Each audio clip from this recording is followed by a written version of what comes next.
महिलाएं फंसी हुई हैं ये करोड़ोंपति घरानों से हैं। उनको उनके वो पैसे के लिए ये काम नहीं करती, वो इनमें फंस गई तो ये इनका नशा सप्लाई करने के लिए इनका यूज किया जाता है। और इन लोगों ने बड़े बड़े अधिकारियों को, आईएएस ऑफिसर, आईपीएस ऑफिसर, जजेस को भी इसमें इन्वॉल्व कर रखा है ताकि जरूरत पड़ने पर वो इनको बचाएं। पर भी आएंगे। एक बार हम ये क्लियर करना चाहते हैं कि जैसे आपने बताया कि सेक्स रैकेट की तरफ धकेला जाता है, फिर उन महिलाओं को यूज किया जाता है और फिर उनसे नशा बिकवाया जाता है। इसको पूरा एक बार थोड़ा फोन कैमरा है और आपकी दुनिया देख सकती है इस मामले को। क्या पता कौन सी वीडियो वो समझाते हैं, कोई जमीन बेच के जाता है, कोई पत्नी के जेवर बेच के जाता है। उस हाई कोर्ट में भी अगर फ्रॉड का दिखाऊं तो लोगों का न्यायपालिका से विश्वास उठ जाएगा। ये मैं नहीं चाहता कि लोगों का उस न्यायपालिका पे भी विश्वास उठ जाए जिनको माननीय सम्मानीय कहते हैं, जिनको मील आड़ कहते हैं। लेकिन अगर उनका, मैं आपको भयानक सच बताऊं, ये गिरे हुए कैरेक्टर के लोग इसमें शामिल हो गए। मैं सभी को गलत नहीं कहता, ईमानदार भी बहुत होंगे, लेकिन सर के मतलब इसके लिए तो ये समझोगे कोई केंद्रीय एजेंसी ही इसमें इन्वॉल्व अगर होती है तो ये खुलेगा, वरना हरियाणा पुलिस के बस की बात नहीं है। अच्छा, मैं शुरू करूं, अगर मैं सर एक सेक्स रैकेट मॉडल टाउन में चल रहा है, उसमें टोहाना की लगभग सैकड़ों महिलाएं उसमें इन्वॉल्व है। पहले मैं इसको सिर्फ सेक्स रैकेट का केस समझता था। उसमें मेरे ही परिवार की एक बहू भी उसमें, और मैं उसको निकालना चाहता हूं, उसको बसाना चाहता हूं, लेकिन वो उनसे ब्लैकमेल हो रही है, वो उन्हीं के पक्ष में बोल रही है। एक बात थोड़ा सा समझना चाहता हूं आपसे, आप सुप्रीम कोर्ट तक चले गए हैं। सुप्रीम कोर्ट एक बड़ी ताकत है इस देश की और उसके आदेश के आगे पुलिस कार्रवाई नहीं कर रही है और वो सुस्ती में है। इसका मतलब तो वो बड़ी पावर है जिसके और सुप्रीम कोर्ट का आदेश की अवहेलना पुलिस उसके कहने से कर रही है। एफआईआर है वो संजय बांसल, उम्र 33 साल, सन ऑफ तरसेम बांसल, फतेहाबाद, टोहाना फतेहाबाद। और जब इसमें इस के आधार पे इसको बेल नहीं मिल सकती थी तो उसके वकील ने, बड़ा वकील है, वकील का चेहरा देखकर हाई कोर्ट गुमराह हुई या हाई कोर्ट इस फ्रॉड में शामिल हुई, उसने अमेंडमेंट मीमो पार्टी लगाई। संजय बांसल 33 की जगह उम्र 25 साल, सन ऑफ शमसुद्दीन, बाप उसका तरसेम बांसल है, शमसुद्दीन का बना के ये फरीदाबाद का केस बना के इसको बेल दे दी गई। तो सर इस बेल, इसके ऊपर अब एफआईआर इस नाम से है, बेल इस नाम से हुई। टोहाना कोर्ट में जो चलान केस होना था, संजय बांसल सन ऑफ तरसेम का होना था, उसकी सर्टिफाइड कॉपी का ये बेल इसको दी गई है। तो lower court, high court, supreme court, सभी को पुलिस ने गुमराह किया है। इस आधार पे पुलिस इसको उठा सकती थी। अब इसको जब दोबारा ठीक करवाने के लिए हाई कोर्ट गया, उसके कोर्ट ने 10,000 पेनल्टी लगाई है। जो बेल दी गई है वो किसी और के नाम पे दे दी गई है। जो उम्र है वहां पे, जो रियल उम्र क्या है इसकी, 33 साल, और वहां जो 25 साल डॉक्यूमेंट है वो 25 साल के। तो साथियों ये आप देख सकते हैं कि किस प्रकार से इनके बेल दिलवाई गई है। वायरल हो जाए, दुनिया देखे आपको। मेरा मतलब ये है कि नेशनल से बाहर इंटरनेशनल में भी ये चीजें जा सकती हैं। सर ये जो आप घिनौना सच बता रहे हैं, मेरी पुत्र बधू को मैंने बिठाकर कह दिया कि तेरी गलती मैं माफ करके तेरे को बसाऊंगा, लेकिन वो बसने को तैयार नहीं। वो डाइवोर्स मांग रही है, इस सूरत पे मांगे मेरे से कुछ भी ले लो। तो सर इसके पीछे क्या कोई मामला नहीं दिख रहा आपको? आपने कभी कोई ऐसा केस देखा है कि लड़की डाइवोर्स मांगे, उसके हर्जाना मांगती है? मेरे मामले में उल्टा, वो देने को तैयार है। तो जब मैं इसकी तह में पहुंचा तो पता चला कि इसमें तो ये तो मामला ही कुछ और है। ये तो खुद बड़े बड़े उच्च अधिकारी, किसी को यूपी में मैंगो फार्म चाहिए, किसी को पंजाब में जमीन चाहिए, किसी को नहीं।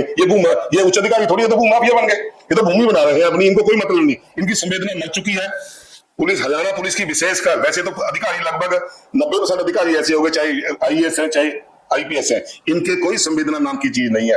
ये केस आने के बाद पहले उसमें से अपना हिस्सा देखते हैं, मुझे क्या मिलेगा। इनको उस केस से कोई मतलब नहीं। ये तो उनमें से देखते ज्यादा किससे मिलेगा। विपिन जी, अगर इनकी जांच हो जाए आईएएस आईपीएस पे तो इनके पास सबसे ज्यादा जमीनें मिलेंगी इसका मतलब? सर आप जांच कराइए, उच्च अधिकारी हो गया, पूछे मैंगो फार्म है किसी के पास, किसी के पास कुछ है, किसी के पास कुछ है, जांच कराइए उनकी। जांच करे कौन है? चोर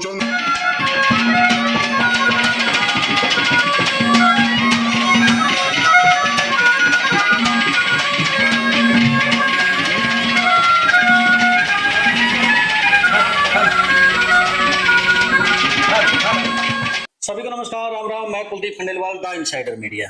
आज हमारे साथ विपिन जी हैं और विपिन जी की जो कहानी है बड़ी आपको विचलित कर देने वाली है। विचलित करने वाली इसलिए कहूंगा क्योंकि ये एक ऐसे सिस्टम से टकरा रहे हैं, उस सिस्टम से टकराना कोई आसान बात नहीं है। मैंने एक स्टोरी की थी, मैं टोहाना बोल रहा हूँ और नशे को लेकर के जो टोहाना के अंदर समस्याएं हैं उनके ऊपर मैं एक स्टोरी मैंने रन की थी। और विपिन जी का एक मेरे पास मैसेज आता है कि आप आधी अधूरी जानकारी टोहाना को लेकर के लिए हुए हो। तो मैंने बातचीत की, क्या टोहाना को लेकर के पूरी जानकारी क्या है विपिन जी, आप ही बता दीजिए फिर। तो विपिन जी से मुलाकात हुई और मुलाकात में इन्होंने पूरा हाई कोर्ट से लेकर के सुप्रीम कोर्ट और जिस सिस्टम से ये लड़ रहे हैं काबिले तारीफ है। अब क्या कुछ मामला है, क्या कुछ नहीं मामला है, प्रशासन आखिरकार क्यों नहीं जांच कर रहा है, और जिन अदालतों के ऊपर आपने जो एक मूवी भी देखी होगी जोली एलएलबी, उसमें जो माननीय जज है वो बड़े सलीके के साथ कहते हैं कि जब किसी का विश्वास पूरा सिस्टम से खत्म हो जाता है तो उनका जो विश्वास है सिर्फ न्यायपालिका पर है। लेकिन विपिन जी बोले कि अब तो न्यायपालिका भी संदेह के घेरे में है, तो लोग भी बहुत से पागल कहने शुरू कर दिया है। शायद मेरी बात विपिन जी को बुरा लगे, लेकिन मेरी कोशिश ये रहती है कि मैं सच आपके समक्ष लेकर के आऊं। बाकी समक्ष जो सच है विपिन जी जानते हैं, प्रशासन जानता है। अब जो पागल कहते हैं ना लोग, वो जब इतिहास रचते हैं, जब वो आप फिल्में भी देखते हैं, आप वेब सीरीज भी देखते हैं, और उसमें जब एक हीरो होता है ना वो लड़ता है, जब आपने पिछले दिनों हिसाब किताब एक वेब सीरीज आई थी वो भी देखी थी, लेकिन जब वो लड़ता है तो उसका घर भी टूटता है, सब कुछ होता है, बड़ा परेशान होता है, लेकिन वो जब जीतता है उस जंग को तो बड़ी तालियां बजती है। तो विपिन जी स्वागत है सबसे पहले हमारे द इनसाइडर मीडिया के ऊपर।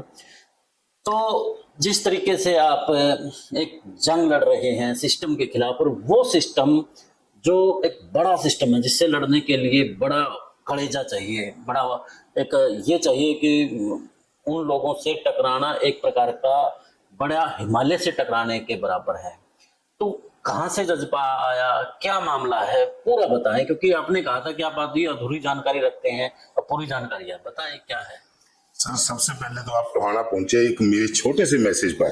आपकी एक पोस्ट पे मैंने यही कमेंट किया था कि आप टोहाना के बारे में बहुत कम जानते हो, आप मेरे से मिलो, मैं आपको पूरी जानकारी दूंगा जी, तो आप आए सर। सर्वप्रथम तो आपका बहुत बहुत धन्यवाद। तो सर ये मामला इतने बड़े लेवल का है कि मतलब इसके लिए तो ये समझो कि कोई केंद्रीय एजेंसी ही इसमें इन्वॉल्व अगर होती है तो ये खुलेगा, वरना हरियाणा पुलिस के बस की बात नहीं है। अच्छा, मैं शुरू करूं, अगर मैं सर एक सेक्स रैकेट माडा टाउन में चल रहा है, उसमें टोहाना की लगभग सैकड़ों महिलाएं उसमें इन्वॉल्व हैं। पहले मैं इसको सिर्फ सेक्स रैकेट का केस समझता था, उसमें मेरे ही परिवार की एक बहू भी उसमें होगा। मैं उसको निकालना चाहता हूँ, उसको बसाना चाहता हूँ, लेकिन वो उनसे ब्लैकमेल हो रही है, वो उन्हीं के पक्ष में बोल रही है, मेरे खिलाफ बोल रही है, क्योंकि वो उनसे डरी हुई है। तो जैसे आपने बताया है कि एक बड़ा मामला है, सेक्स रैकेट से जुड़ा हुआ मामला है, तो सेक्स रैकेट का मामला दो तरीके से होता है। जिस तरीके से एक तो दूसरे कामों की तरफ धकेलना, या फिर कोई और किसी काम के लिए उनको यूज किया जा रहा है। जो ये पहले सर्वप्रथम तो मेरे मामले में मेरे को ये मामला सेक्स रैकेट का ही लगा, लेकिन जो मैं इस केस में आगे बढ़ा, मेरी जांच आगे बढ़ी, पुलिस का कोई सहयोग नहीं था, मैं अपने दम पे ही आगे बढ़ा, अपनी जानकारी से आगे बढ़ा, तो ये केस सेक्स रैकेट की बजाय नशा की तरफ मुड़ गया। क्योंकि ये जो महिलाएं फंसी हुई हैं, ये करोड़पति घरानों से हैं, उनके वो पैसे के लिए ये काम नहीं करती, वो इनमें फंस गई, तो ये इनका नशा सप्लाई करने के लिए इनका यूज किया जाता है। और इन लोगों ने बड़े बड़े अधिकारियों को, आईएएस ऑफिसर, आईपीएस ऑफिसर, जजेस को भी इसमें इन्वॉल्व कर रखा है, ताकि जरूरत पड़ने पर वो इनको बचाएं। यानी कि जो देश का हमारा मेन सिस्टम है, प्रशासन है, जिसको इंग्लिश में ब्यूरोक्रेट कहते हैं, जुडिशियल सिस्टम है, अगर वही इस सिस्टम का हिस्सा है तो फिर इंसाफ कहाँ से मिलेगा? इंसाफ तो सर ऐसा है, ये 50% केस तो ना 1 महीने में लोग शिकायत करता चुप हो जाते हैं, 25% आगे 6 महीने बाद चुप हो जाते हैं। सर मैं 4 साल से लगा हुआ हूँ, मैं आपके इस चैनल के माध्यम से पूरे सिस्टम को ये चुनौती देता हूं। अगर मुझे भगवान ने तो बुला लिया, मैं कह नहीं सकता, वरना इसमें चाहे कोई कितना ही बड़ा हो, मैं इसको खोल के रहूंगा। आपको मेरे शरीर पर जो बस्ता दिख रहे हैं, ये बस्ता नहीं है, मैंने कफन जीते जी पहन लिया है। मेरे रास्ते में कोई भी आए, मैं उसको ठोकर मार के आगे निकल जाऊंगा। मैं आपको अगर दिखाऊं, आपके पैरों की जमीन हिल जाएगी। जिस न्यायपालिका के पास हम जाते हैं, कोई जमीन बेच के जाता है, कोई पत्नी के जेवर बेच के जाता है, उस हाई कोर्ट में भी अगर फ्रॉड का दिखाऊं तो लोगों का न्यायपालिका से विश्वास उठ जाएगा। ये मैं नहीं चाहता कि लोगों का उस न्यायपालिका पे भी विश्वास उठ जाए जिनको माननीय सम्माननीय कहते हैं, जिनको मील आड़ कहते हैं। लेकिन अगर उनका, मैं आपको भयानक सच बताऊं, ये गिरे हुए कैरेक्टर के लोग इसमें शामिल हो गए। मैं सभी को गलत नहीं कहता, ईमानदार भी बहुत होंगे, लेकिन सर मैं एक एडिशनल सेशन जज के पास उंगली उठा चुका, उसके खिलाफ मैं कंप्लेंट कर चुका, उसको सेक्स रैकेट में शामिल बता चुका।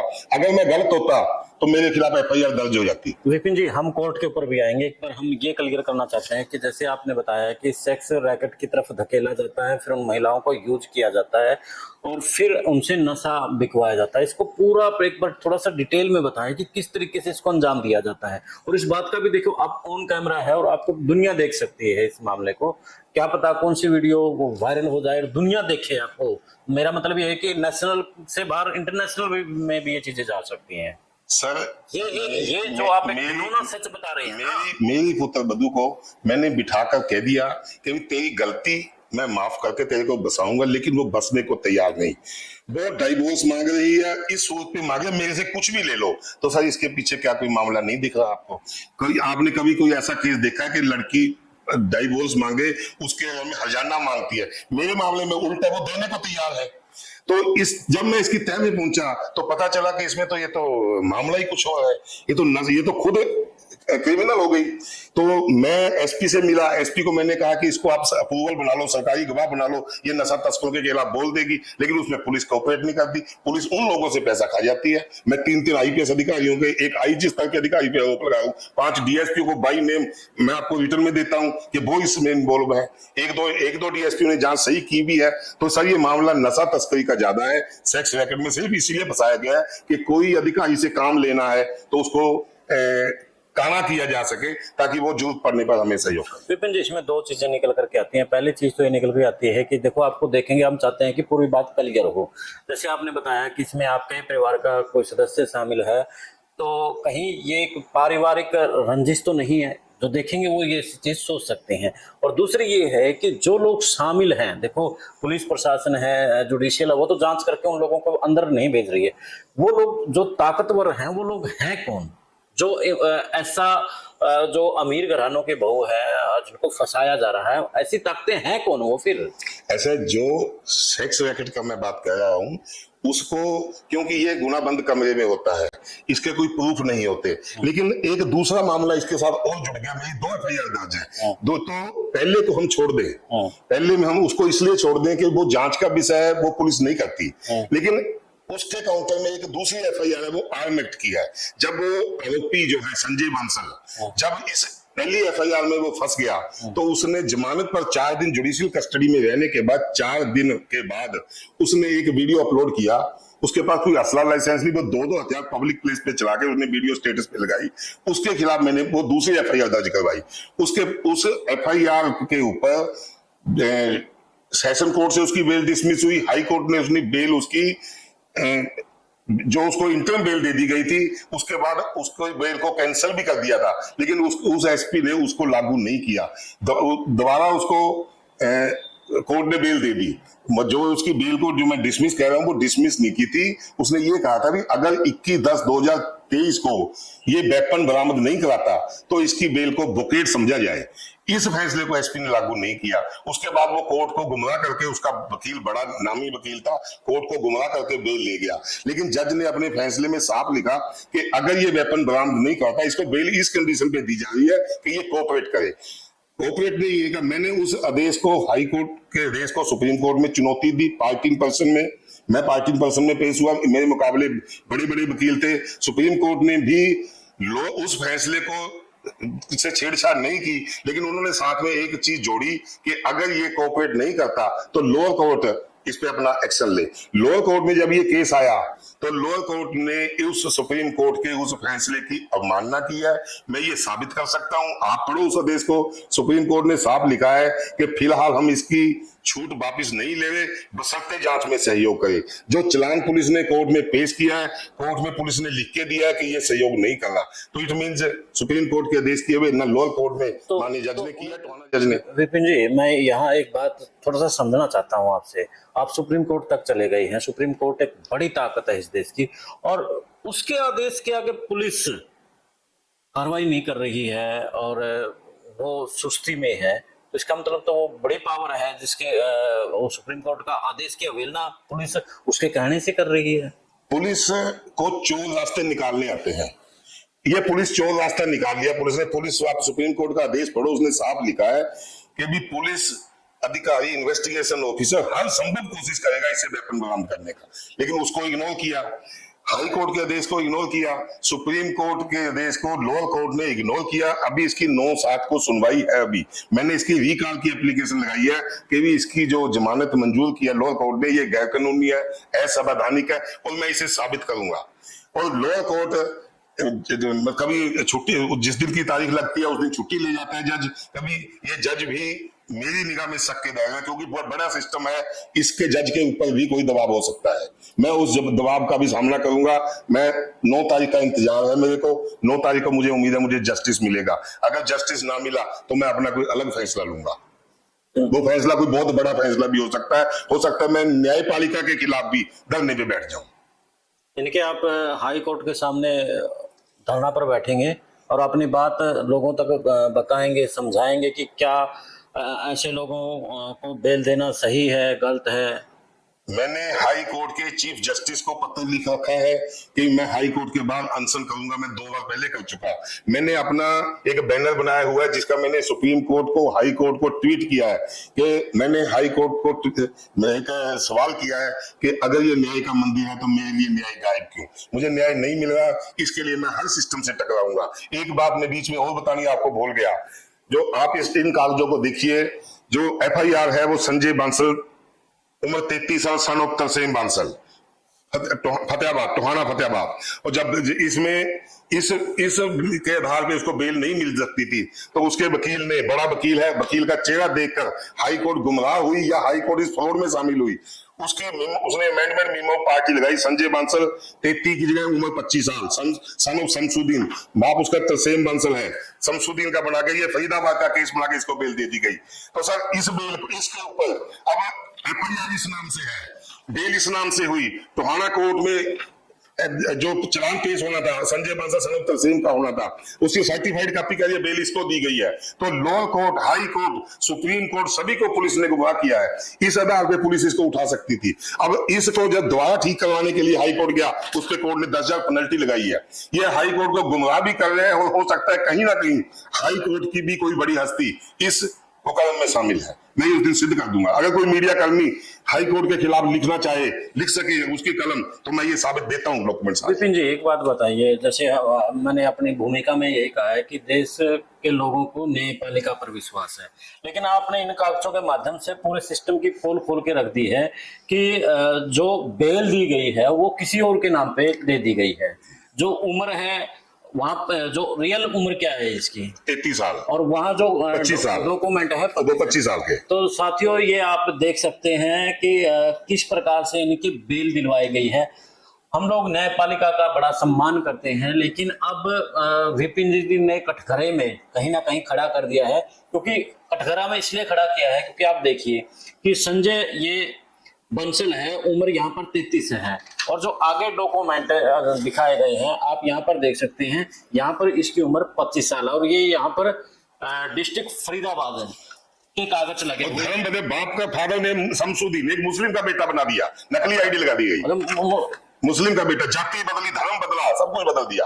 तो ये यानी कि आप ये तो फिर जो LLB की मैं बात करूं। और सर मैं माफी चाहूंगा आपको बीच में बोलते हुए। सर लोअर कोर्ट के देखिए, लोअर कोर्ट के जब ये ध्यान में आ गया कि भी दोबारा इसको ठीक करवाने के लिए पहुंचा हाई कोर्ट, क्योंकि चलान पेश करना था, तो कोर्ट ने 10,000 पेनल्टी लगाई है उसको कि भी हम तो तुम्हारे लिए वेले बैठे कि 10,000 पेनल्टी। तो लोअर कोर्ट के जो टोहाना के माननीय जज मार के जब ये संगीन अपराध निगाह में आ गया तब भी उन्होंने बेल मंजूर की। क्या लोअर कोर्ट भी कटघरे में नहीं है?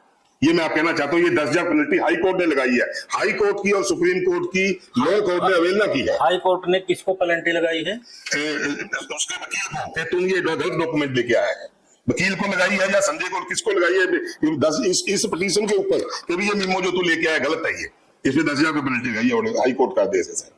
तो साथियों आप देख सकते हैं कि किस तरीके से देश के अंदर एक चीज मैं बीच में रोकता हूँ आपको, इसमें हाई कोर्ट कैसे इन्वॉल्व मैं बताता हूँ। मैंने एक RTI लगाई सर 12/2/2024 को। उस फैसले पे मैंने पूछा कि भी आपने संजय बांसल सन ऑफ तरसेम को बेल दी है या संजय बंसल और शमसुद्दीन? हाई कोर्ट ने सर इसके लिए मुझे कोई सूचना नहीं दी, क्योंकि FIR Sanjay Bansal son of Tarsem की है और बेल दी गया संजय बंसल शमसुद्दीन को। क्या हाई कोर्ट ने ये कह रहा है कि आप हाई कोर्ट से क्वेश्चन नहीं कर सकते? हाई कोर्ट फॉरवर्ड कर सकता है मेरे साथ, लेकिन मैं क्वेश्चन भी नहीं कर सकता। विपिन जी, आपके सारे सवाल ठीक है, लेकिन एक बात मैं भी थोड़ा सा समझना चाहूंगा और साथ ही भी आपसे समझना चाहेंगे कि एक सेक्स रैकेट से चलता हुआ मामला जिसकी जांच अधूरी है, वेपन पर मामला आ जाता है और कोर्ट में भी उसके फर्जी डॉक्यूमेंट चलते हैं। ऐसी क्या ताकत है वो कि कोर्ट भी उसके फर्जी डॉक्यूमेंटों के ऊपर बेल दे देती है? क्योंकि ये जो आरोपी है संजय बंसल, ये हर कुकर्म में शामिल है, नशा तस्करी, नकली सिम, और ये उन लोगों को, उन जजेस को, उन आईएएस अधिकारियों को जाके ये कहता है मैं तो फंस गया, मुझे बचाओ नहीं, मैं तुम्हारी सबकी पोलें खोल दूंगा। वो अधिकारी इसको बचा रहे हैं। और मैं सर आपके सामने ये दिखाता हूं, ये सर ये हाई कोर्ट का डॉक्यूमेंट है। हाई कोर्ट ने 11/10/2023 को एक फैसला किया कि अगर पिटिशनर यानी संजय बंसल 21/10 तक अगर कोऑपरेट नहीं करता, कोऑपरेट का मतलब वेपन बरामद नहीं कराता, इसकी इंटरम बेल बुकेट, तो 21/10 को इसको एसपी गिरफ्तार कर सकती थी। इसको एसपी फतेहाबाद आस्था मोदी ने इग्नोर किया और सुप्रीम कोर्ट ने मेरी पिटीशन के जवाब में जब उसको रिप्लाई फाइल करना था, उसमें वो इस ऑर्डर को सेट असाइड कर रही है। इसके लिए अपील कर रही है सुप्रीम कोर्ट को, यानी कि 21/10/2023 ये ऑर्डर हाई कोर्ट ने अब 2025 चली हुई। हाँ, हाई कोर्ट ने ये आदेश दे दिया था कि भी इसकी बेल बकेट होगी, इसको गिरफ्तार करो। इसको तो एसपी ने इसको कोऑपरेट का मतलब गलत निकाल लिया।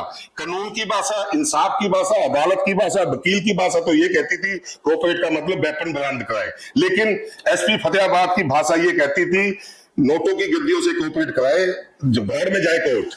विपिन जी, ऐसा एसपी को कोऑपरेट कर दिया तो ये मामला चुप हो गया। और यही इसी के अगेंस्ट ये एसपी फतेहाबाद एफिडेविट है जिसमें इस ऑर्डर को सेट असाइड करने का आदेश किया जा रहा है।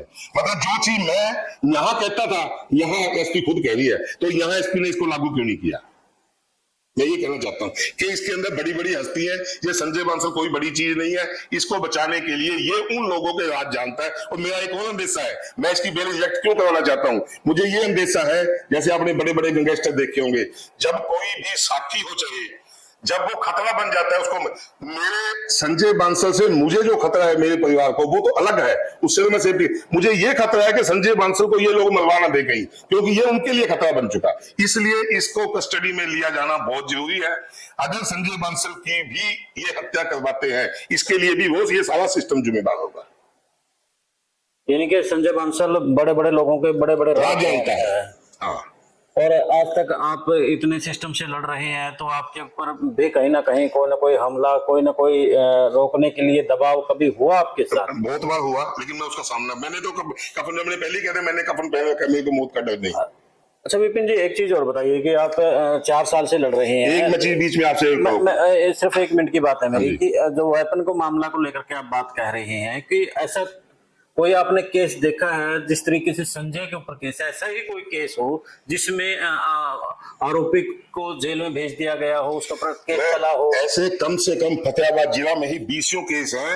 अगर कोई वीडियो वायरल होता है उसमें इनका जो आईटी सेल है वो खुद एफआईआर दर्ज करवाता है। इसमें आईटी सेल ने नहीं, मैंने खुद कराई कंप्लेंट एंड में, तब भी इसको गिरफ्तार नहीं किया जा रहा। और सर एक चीज मैं बीच में वो दिखाता हूँ, ये जो इसका जो वकील है वो फतेहाबाद में एडिशनल सेशन जज रहा है, सुप्रीम कोर्ट की रिसर्च सेंटर का बॉस रहा है पंकज नेड़ा, वो सुप्रीम हाई कोर्ट में उसका चेहरा है, उसको चेहरा देख के हाई कोर्ट ने वो कुछ नहीं देखा। मैं आपको ये दिखाता हूँ, ये डॉक्यूमेंट है सर पंकज नेड़ा का लगाया हुआ 11/9/2023 को, जिसमें वो ये कह रहे हैं power of attorney already on file, कि बड़ी छोटी कोर्ट हो चाहे बड़ी हो, बिना वकालतनामा कोई जज के सामने पेश नहीं हो सकता।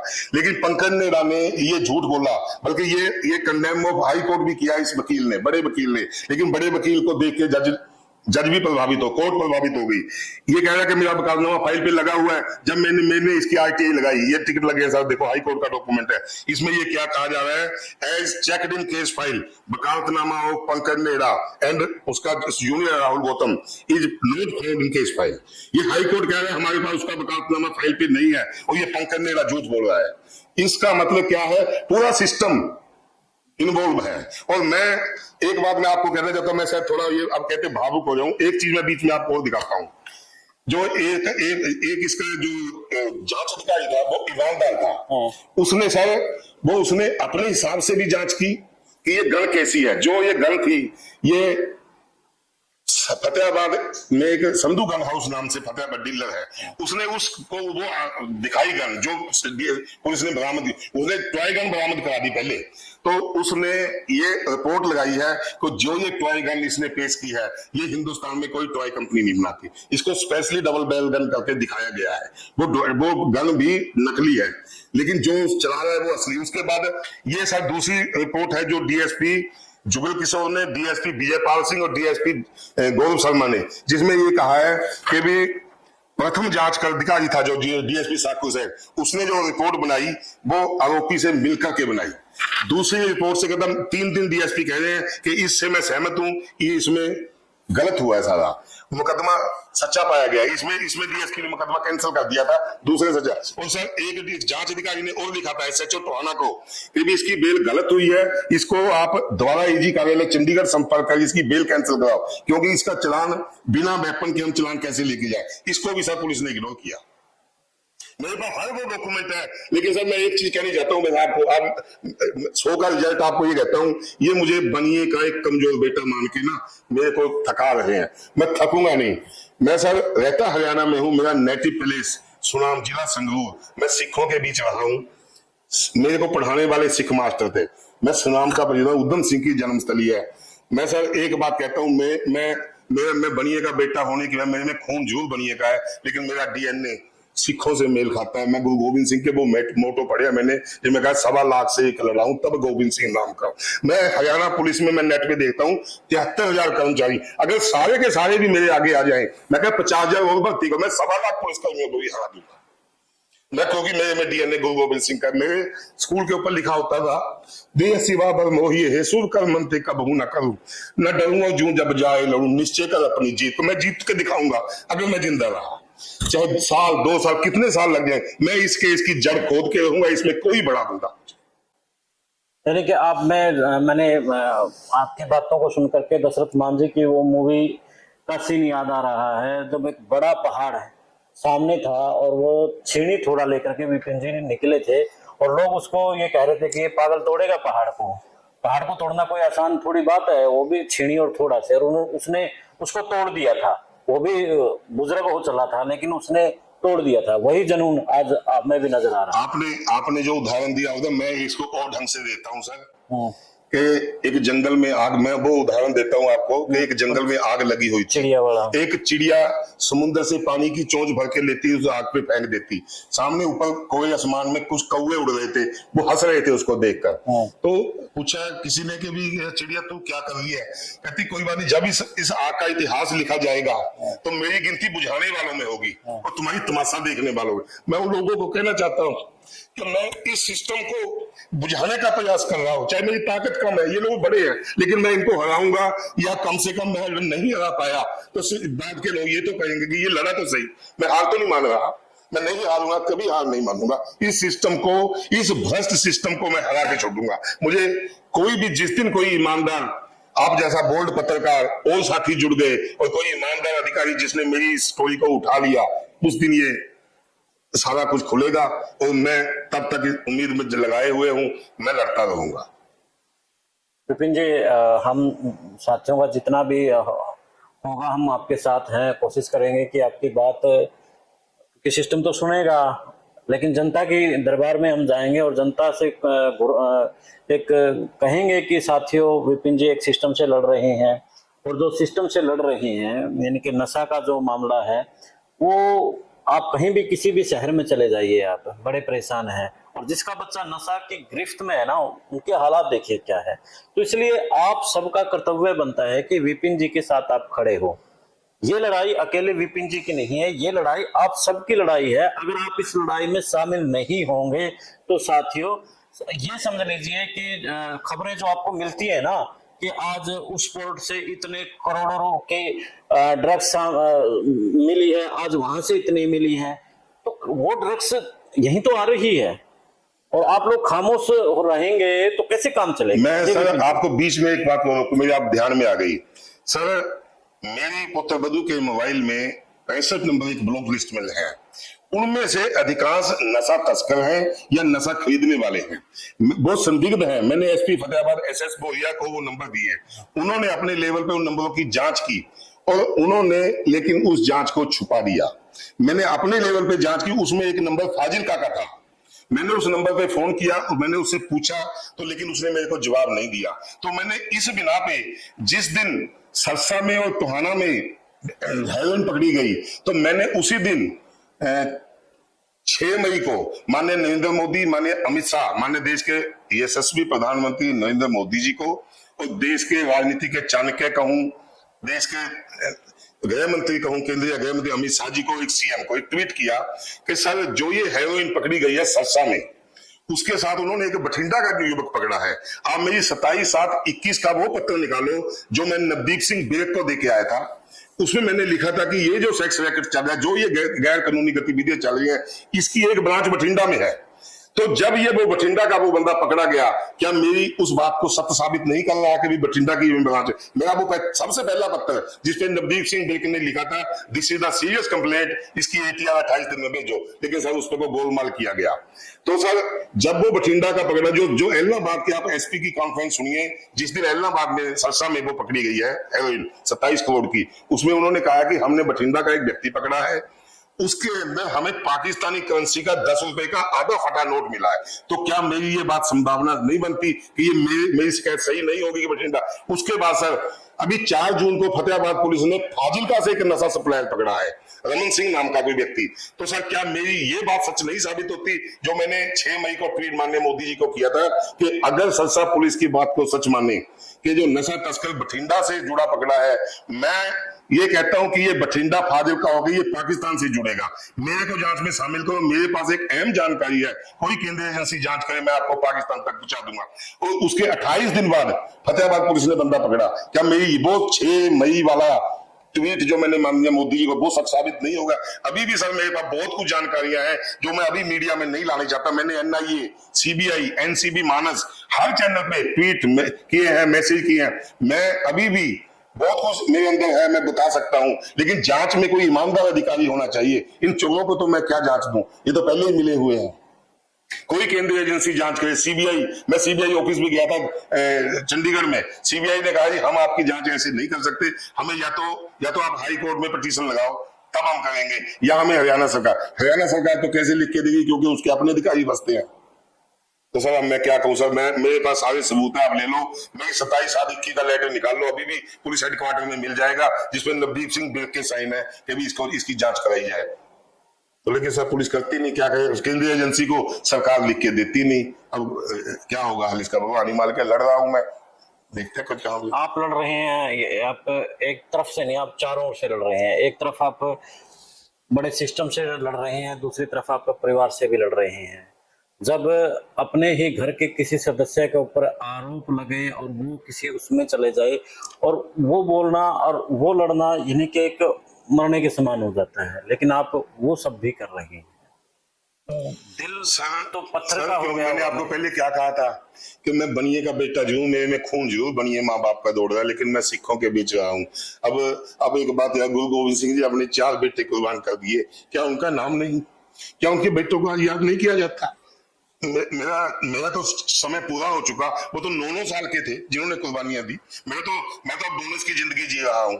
मैंने तो अपना टाइम तो पूरा, मैंने अपने बच्चों को सेट कर दिया, इनको कह दिया आप कमाओ खाओ, मेरी उम्मीद छोड़ दो आप। मैं तो सिस्टम से लड़ूंगा और जीतूंगा। मेरे को कोई कह देता है तो इसने बड़े सिस्टम है, मैं कोई बात नहीं, अगर मैं ना भी जीत पाया, मुझे जस्टिस ना मिला, तो कम से कम बाद वाले ये तो कहेंगे लड़ा तो सही। जो लड़ेगा जीतेगा तो वही, जिसने बिना लड़ी हार मान ली, तो मैं बिना हार लड़े तो हार नहीं मानूंगा। अब 9 जुलाई को इसका फैसला है। अब ये आपने ये बताओ, आप मेरी बात का आप बुरा ना मानना सर, आपने कभी कोई अदालत के बाद, मैंने 9 जुलाई का अल्टीमेटम दे रखा है सीआईडी को, सभी ऊपर तक, एडीजीपी सीआईडी से सौरभ सिंह तक मेरा मैसेज है कि मैं 9 जुलाई को कोर्ट के बाहर बैठूंगा। मैं कोई कोर्ट की मानना नहीं करूंगा, मैं कोई पुलिस के, मैं सिर्फ ये लोगों को जागृत करने के लिए कहूंगा कि आप पुलिस के पास जाते हो, आप पुलिस के पास ही जाके अपना निपटारा, अगर आप कोर्ट में लेके आओगे वकीलों की फीस भरोगे, ये भी नहीं कि भाई बेटे यार तो पहले थी कोर्टों का डर था, अब तो कोर्टों का डर रहा नहीं, पुलिस जिस हिसाब से समझाती है जज को उस हिसाब से कर देती है सारा। अब तो मिला जुला सिस्टम है, इसलिए आप पुलिस को ही 5-5 साल केस भुगतते हैं, बाद में वही नतीजा वही निकला। आप पुलिस से ही सेटिंग कर दिया करो जो भी है। अब अदालतों की जरूरत ही नहीं, अदालतें जो है ही कहाँ, जब जजों के घर में नोट पकड़े जाते हैं तब भी कोई सुनता नहीं, तो जुडिशरी तो बेड़ा गलत हो गया। बड़ी बात कह रहे हैं सर आप। एक अब सर मैं क्या कहूं, अब नोट पकड़े गए उसके, तब भी कोई उसको कोई कुछ नहीं कहा जा रहा। तो सर मैं अब क्या कहूं सर, कई बार बात तो जवान पे बहुत आ रही है, लेकिन मैं ये डरता हूं कि इनको बहाना चाहिए, इसको मानना के केस में अंदर कर दें, लेकिन सर मुझे तो अंदर बाहर में भी कोई फर्क नहीं। मैं सर सिस्टम से लड़ूंगा, जीतूंगा, निश्चित जीतूंगा। और अगर जैसे आप जैसे साथी साथ जुड़े हो तब तो मेरा शायद संघर्ष कम होता जा रहा है, क्योंकि आप भी जुड़े हो, आपके साथ 2-4 और जुड़ेंगे, ऐसे बहुत से साथी जुड़ेंगे। कभी अभी देश में ईमानदारी खत्म नहीं हुई, कहीं ना कहीं अभी जस्टिस की उम्मीद मुझे जिंदा है। जिस दिन मुझे ये उम्मीद खत्म हो गई कि अब जस्टिस नहीं मिलेगा, तो उस दिन मैं दिल्ली जंतर मंतर पे, बोर्ड क्लब पे, कहीं भी, Rashtrapati Bhavan, prime minister house, ये मैंने एक बैनर छपाया, सुप्रीम कोर्ट के आगे बैठ सकता हूँ, क्योंकि सुप्रीम कोर्ट तो सुप्रीम है, सुप्रीम कोर्ट के अवेश की अवमानना हो रही है। मैं तो सुप्रीम कोर्ट को बोलूंगा ये आपका फैसला भी लागू नहीं होता तो मैं कहाँ जाऊं। तो मैं वहां से, मैं जिस दिन निकलूंगा सिर्फ से कफन में घर वालों को ये कह के जाऊंगा मुझे वापिस की उम्मीद मत करना, या तो वहां जैसे जस्टिस लेके आऊंगा या मर के आऊंगा, या मेरी डेड बॉडी आएगी वहां से, ये कह सकता हूँ मैं। तो विपिन जी और कुछ कहेंगे आप? वैसे मैंने तो, आप जो मर्जी पूछ सकते हो मेरे से, ये डॉक्यूमेंट आपके पास पड़े हैं सारे। देखो सर, अब मेरे दिमाग में एक बात आई है विपिन जी, जैसे वेपन को लेकर के आपने बताया है, मुझे संजय दत्त का एक केस याद आता है। संजय दत्त के पास भी तो वेपन उसने डिस्ट्रॉय कर दिया था और उसको जेल में रहना पड़ा था, और वो तो बड़ा सेलिब्रिटी था। सर मैं यही तो माननीय जज की अकल को इसीलिए तो जो बैठी है कि इन्होंने 201 लगा के अपना फर्ज पूरा कर लिया, कि भी 201 लगा दी, उन्होंने गन वो कर दी, खुद कर दी। अरे उससे ये तो पूछा जाना चाहिए गन तेरे पे आई कहां से थी? वो यूपी से 2 नंबर की आई हो सकती है, कहीं से हो सकता है, बड़ा जगीरा पकड़ा जाता। संजय दत्त ने भी यही कहा था कि मैंने तो गला दी, तो उससे पूछा कि 47 तेरे पे आई कहां से थी, उसको भी 4 साल अंदर रहना पड़ा था, क्या ये संजय दत्त से बड़ा गैंग? एक बात मैं और बताता हूँ आपको, मेरा एक इसी तरह के मामले में मेरी सेकंड अपील लगी थी 8C सेक्टर सूचना कमिश्नर विजयवर्धन जी के यहाँ। उन्होंने डीएसपी हेडक्वार्टर संजय बिश्नोई को इस बात के लिए लताड़ा कि भी ये बंदा सेक्स रैकेट का आरोप लगा रहा है, आप इसकी जांच क्यों नहीं करते? वो कहता है जी ये बोल रहा है, कोई महिला तो नहीं बोल रही। वो कहता है ये एक बात बताओ, बॉम्बे में बम विस्फोट हुआ था, दाऊद इब्राहिम के खिलाफ एक भी कंप्लेंट है बॉम्बे पुलिस के पास? वो बैठे ना पाकिस्तान में, वो सिर्फ आईबी की रिपोर्ट से बैठा है। तुम्हारा गुप्तचर विभाग क्या कर रहा है? गुप्तचर विभाग की रिपोर्ट में ये बोल तो रहा है, एक तो बोल रहा है, उसके खिलाफ तो कोई भी नहीं बोल रहा, फिर भी वो पाकिस्तान में बैठा है। ये क्या दाऊद इब्राहिम से बड़ा गैंगस्टर हो गया? मैं इनका कमाऊ बेटा है। मैंने उनके सामने डीएसपी के हेडक्वार्टर संजय बिश्नोई के सामने विजयवर्धन जी को कहा, मैं इनका कमाऊ बेटा है, इनका तनख्वाह पेट से भरता नहीं, इनको ऊपर की कमाई चाहिए, और इनको किसी को बड़े बड़े उच्च अधिकारी, किसी को यूपी में मैंगो फार्म चाहिए, किसी को पंजाब में जमीन चाहिए, किसी को नहीं। ये उच्च अधिकारी थोड़ी है तो भूमि माफिया बन गए, ये तो भूमि बना रहे हैं अपनी, इनको कोई मतलब नहीं, इनकी संवेदना मर चुकी है। पुलिस, हरियाणा पुलिस की विशेषकर, वैसे तो अधिकारी लगभग 90% अधिकारी ऐसे हो गए, चाहे आईएएस है चाहे आईपीएस है, इनके कोई संवेदना नाम की चीज नहीं है।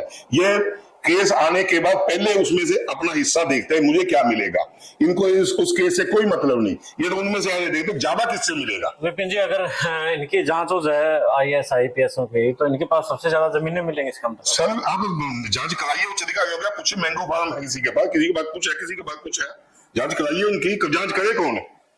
चोर मसेरे भाई इकट्ठे हो गए। अब जैसे मान लीजिए एक पुलिस अधिकारी ईमानदारी से जांच करनी भी चाहता है तो राजनेता नहीं होने देते।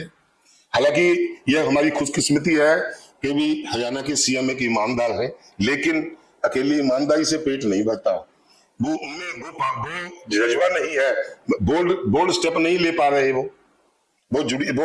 इस सिस्टम, उनको सिस्टम ऐसा मिला है कि भी सिस्टम काम नहीं करने देगा उनको, वो अपनी तरफ से कोशिश करते हैं। अब सर मैं एक बात बताता हूँ, सीएम का डर तो है इनको। मैं आपको एक 7 अप्रैल 2024 को माननीय नायब सैनी जी टोहाना आए थे, मैंने 2 दिन पहले नायब सैनी जी को एक ट्वीट किया था कि सर मैं आपको टोहाना में मिलना चाहता हूँ। मैं आपको पुलिस की कारगुजारी बताऊंगा। मेरे को फतेहाबाद की एसपी ने कुला चौकी बंद कर दिया।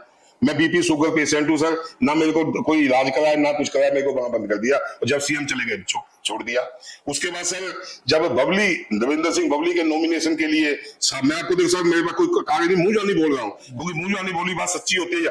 7/9 आप रिकॉर्ड निकाल लेना, 7/9/2024 को बबली ने कागज बनने के लिए मैंने सीएम को बुलाया था। सीएम साहब उस दिन आए, उस दिन मेरे पास डीएसपी ने टीम भेज दी कि विपिन को घर से नशेबंद कर दो। तो मेरे वकील ने जब ये गारंटी की ये नहीं जाएगा सीएम के पास, ताकि ये सीएम के पास। उसके बाद 23/9 को आप डेट निकाल देना। अमित शाह जी टोहाना आए थे, मैं गृह मंत्री को मिलना चाहता था, केंद्रीय गृह मंत्री को, इनकी पोल पट्टी खोलना चाहता था। तो चौकी में चंडीगढ़ रोड पर चौकी है, उसका इंचार्ज सुरेश मेरी फैक्ट्री में आके बैठ गया, कहना जब तक अमित शाह जी टोहाना में आप यहाँ से हिल भी नहीं सकते। सर क्या मतलब। उसके बाद 18/2 को सर 18/2/24 को डीजीपी शत्रुजीत कपूर यहाँ, क्योंकि ये पंजाब का बॉर्डर है, पंजाब के बॉर्डर पे रेलिंग लगी हुई थी किसानों को रोकने के लिए। मेरी वहां वहीं पे मिर्च मसाले की फैक्ट्री है, मैं उस फैक्ट्री में जा रहा था। जब उस नाके पे मुझे हलचल दिखी, मैंने पूछ लिया किसी मित्र से, पुलिस वाले से, कि आज क्या बात यहाँ हलचल करे, आज डीजीपी आए। मैं सर वहीं बैठ गया कि मैं डीजीपी को मिलके जाऊंगा। मैंने सर डीजीपी के एसओ थे उस समय, राजेश चेची डीएसपी, उनके एसओ, मैंने उनको फोन किया चेची जी को, मैं चेची मैं डीजीपी से मिल सकता हूँ? कहना बिल्कुल मिल सकता है, बैठो यहाँ पे। मैंने कोई मेरी बातचीत करने का एजेंडा तैयार करा दो, यहाँ पे जो अधिकारी बैठे हैं उनको कह दो आप, ताकि मैं आराम से मिल सकूं। उन्होंने वो जो नाका था वो विजय प्रताप एक एसपी गुड़गामा थे उस समय, उनके जुरिडिक्शन में था, एसपी फतेहाबाद के जुरिडिक्शन में नहीं था, उसके इंचार्ज वो थे। उन्होंने विजय प्रताप जी को फोन करके ये कहा कि यहाँ विपिन कुमार नाम का व्यक्ति बैठा है, पीड़ित है, डीजीपी से मिलना चाहता है, मैं सिफारिश करता हूं उनको मिलवा देना। जिस समय विजय प्रताप जी ने डीएसपी शमशेर सिंह को और एसएचओ बलवान सिंह को ये कहा कि यहाँ विपिन कुमार कौन है, उसको अपने डीजीपी से मिलवाना है, ऊपर से देश आया है, तो सर उन दोनों ने मेरे को बुला तो लिया, लेकिन जब विजय प्रताप जी ओझल हो गए तो मेरे को वहां से खदेड़ दिया कि ये डीजीपी से ना मिल पाए। तो सर मुझे मिलने नहीं देगा उच्च अधिकारियों से। और उसके बाद सर 21/9/2023 को श्रीकांत यादव जी को मैं मिलने गया, मुझे ये पता चल गया कि आज डीजीपी हिसार आएंगे। मैं सर डीजीपी से मिलने के लिए कि मैं डीजीपी को हिसार में मिलूंगा। 21/9 को सर मेरे पास एसपी फतेहाबाद आपने 7 डीएसपीओ की ड्यूटी लगा दी कि ये बंदा हिसार नहीं पहुंचना चाहिए। मेरे पास एसएचओ सादीलाल जो इस समय सदन में है, उस समय वो सिटी में थे। डीएसपी हेडक्वार्टर थे जगदीश काजला, डीएसपी संजय बिश्नोई उस समय रतिया थे, लेकिन वो फतेहाबाद, और डीएसपी सुकरपाल सिंह, इन 4 के खिलाफ तो मैं सबूत दे सकता हूं जो उन डीएसपीओ की ड्यूटी लगाएगी इसको रोको। तो उन्होंने मेरे एक मित्र को फोन करके कहा कि ये विपिन हिसार नहीं पहुंचा, इसको रोक कैसे। उसने मेरे को बुलाया, उसने कहा भी अगर आप हिसार जाओगे आपको समय से आगे नहीं गुजरने देंगे, उठा लेगी पुलिस, कोई उल्टा सीधा मुकदमा कर देगी, आप ना जाओ इससे अच्छा। और एसपी ने ये कहा है कि मैं इसकी ग्रीवेंसेस सुनूंगी। मैं सर नहीं गया उनके कहने, उनके वादे मुताबिक। लेकिन अगले दिन जब वही मेरा जो मित्र था जब जगदीश काजला के पास गया कि भी आप उसकी सुनो, तो वो तोते की तरह आंखें बदल गया, तेरा मैं क्या करूं। सर मेरे को किसी उच्च अधिकारी से मिले, अगर मैं ऑफिस में, मुझे ये कहा जाता है तो ऑफिस में जाके मिल, अगर सर मैं ऑफिस में जाके मिलता हूं, मेरी शिकायत हेडक्वार्टर पे आती है, डिस्ट्रिक्ट हेडक्वार्टर पे आती है, फतेहाबाद एसपी के पास आती है, फतेहाबाद एसपी उसको इग्नोर कर देते हैं, ऊपर ऐसी रिपोर्ट बना के भेजते हैं, किसी को लिख देते हैं तो पागल है, कोई कुछ कह देता है, कोई कुछ कह, क्योंकि मैं फील्ड में मिलना चाहता हूं ताकि मीडिया देखे। पागल तक घोषित कर, हाँ, मतलब ये तो पागल है, ताकि आपकी जो शिकायतें हैं उसको सीरियस। जबकि सर मैं ये गारंटी से कहता हूँ, जो मुझे पागल कहते हैं ना, जहां इन पुलिस वाले सोचना बंद करते हैं मेरी वहां से शुरू होती है। मैं इनसे बहुत ज्यादा दिमाग रखता हूँ। मैं अपने स्कूली टाइम में मेरे मास्टर मेरे को जो उपाधि देते थे, हमेशा ये कहते this is the very intelligent boy in your class, और ये मुझे पागल बता रहे हैं। लेकिन क्योंकि इनका भ्रष्टाचार है, इन्होंने भ्रष्टाचार करना है, और क्या कहीं पागल ही कह देंगे। बिल्कुल जी विपिन जी, बहुत बहुत धन्यवाद आपका। और विपिन जी ने पूरा सिस्टम आपके समक्ष रख दिया है। जो आप सोचते हैं कि हम प्रशासन के पास जाएं, जुडिशियल सिस्टम के पास जाएं, हमें न्याय मिलेगा, अब विपिन जी खुद जा चुके हैं लेकिन इनको इंसाफ नहीं मिल रहा है। तो जनता की अदालत में आज विपिन जी आए हैं। एक बात मैं बीच में रोक दूंगा, माफी चाहता हूँ, जो मैंने बातें पुलिस के खिलाफ कही, जो एसपी इस समय है सिद्धांत जैन, इनको उससे अलग रखा जाए, क्योंकि अभी तक मैंने इनकी कार्यशैली नहीं देखी। ये जो काम कर रहे हैं अभी तक का इनकी जो काम है, मुझे इनके लगन में ऐसा लगता है कि ये काम करेंगे। तो मेरी कोई भी जो टिप्पणी पुलिस के खिलाफ है, ये एसपी सिद्धांत जैन को उससे अलग रखा जाए, क्योंकि ये नशा तक जब से ये आए हैं नशे के बहुत बड़े बड़े लोग पकड़े गए हैं। हो सकता है मेरे मामलों में भी वो अंदर से मेरे को बताना तो कोई जरूरी नहीं, ये अपने हिसाब से कोई जांच करवा रहे हो और मैं आज ही उनके खिलाफ बोल दूं तो उनको लगेगा मैं तो काम कर रहा हूं लेकिन मुझे रोका जा रहा है। मेरी कोई भी टिप्पणी एसपी सिद्धांत जैन को हटकर देखी जाए, ये क्योंकि मुझे ये लगता है कि ये अधिकारी फ्रंट फुट पे बैटिंग करने वाला है, क्योंकि फ्रंट फुट पे बैटिंग करने वाला ही मैच जिताता है। बैक फुट पे बैटिंग करने के लिए मैच बचाया तो जा सकता है लेकिन जीता नहीं जा सकता। ये अधिकारी मुझे लगता है कि ये फ्रंट फुट पे बैटिंग करेगा और मैं अभी इनके बारे में कोई टिप्पणी नहीं करूंगा। मैं उम्मीद करूंगा, मैं इंतजार करूंगा एसपी साहब के कार्य का कि हो सकता है कि जिस अधिकारी की जिस सिंघम की मैं तलाश में हूं शायद वो सिंघम ये सिद्धांत जैन ही निकल आए। तो जनता की अदालत में विपिन जी आए हैं, कोई अपना पक्ष रखना चाहता है तो द इनसाइडर मीडिया उसका पक्ष भी रख देगा, जनता कुछ कहना चाहती है तो उनका भी पक्ष रख देगा। क्या कहते हैं साथियों, आप कमेंट करना मत भूलिएगा और अगर आप विपिन जी के साथ हैं तो इस वीडियो को ज्यादा से ज्यादा शेयर करना ताकि सिस्टम की आंखें आप और हम मिल करके खोल सके। दे इजाजत, फिर मिलते हैं एक नए मुद्दे एक नए विश्लेषण के साथ, तब तक दे इजाजत। जय हिंद, जय भारत, जय हरियाणा।